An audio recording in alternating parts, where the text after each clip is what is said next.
مبروك يا حبيبتي، الاعلان يجنن. المخرج ده شاطر قوي ودماغه مطرقعه. ايوه انا حسيت ان هو شاطر فعلا. على فكره الفيلم هيرجع يتصور تاني، حد قالك؟ اه طبعا عارف. طيب عاوزين نحرك بقى السوشيال ميديا على الكامبين اللي اتفقنا عليها، بس بناس حقيقيه، انا عاوزاها اورجانيك. سيبي لي نفسك، انا عامل لك حمله، شويه مشاهد ليكي وزيها بالظبط لجليله، نقاوه طبعا. طب وليه ندخلها في الموضوع ونقسم الناس بيني وبينها؟ ما تركز معايا انا. يا حبيبتي معلش، مين هيتفرج لريلز فيديوهات قديمه ليكي؟ الموضوع ده لازم يبقى سبايسي، ده فيه مقارنات، والمشاهد طبعا هتبقى في صالحك مليون في المية، أنا اللي منقيها.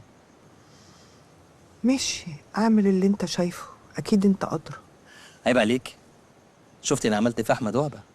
انا مش مصدقه ان الحمله اللي احنا عملناها دي اثرت فيه للدرجه دي. أنت مش متخيلة، ده كان نازل بالمرحلة جديدة في المشروع بتاعه، ما عندوش ولا شيك حجز حتى في المراحل القديمة. العملاء واقفين هناك عاملين فضايح، عايزين يسحبوا فلوسهم ويرجعوا الوحدات.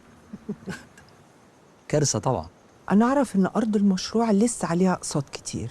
اه طبعا، طالما مفيش بيع يبقى الاقساط مش هتتسدد، ولو ما دفعش الاقساط الارض هتتسحب منه.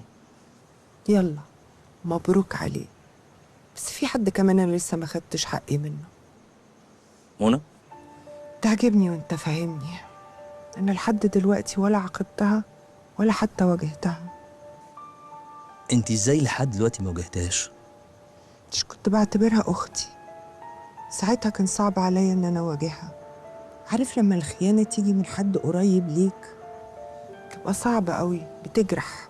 بس ده مش معناه ان انا هسيب حقي. لازم تتعاقب ولازم اخد حقي منها. اعتبريه حصل، كل اللي هتقوليه هيتنفس.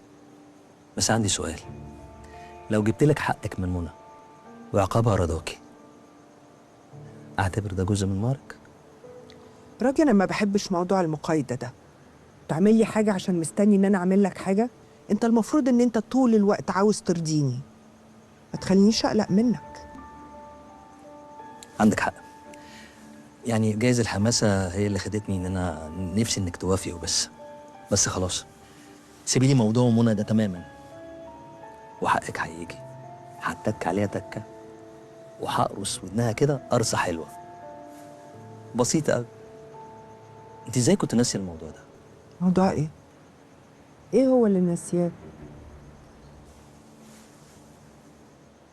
هقول لك.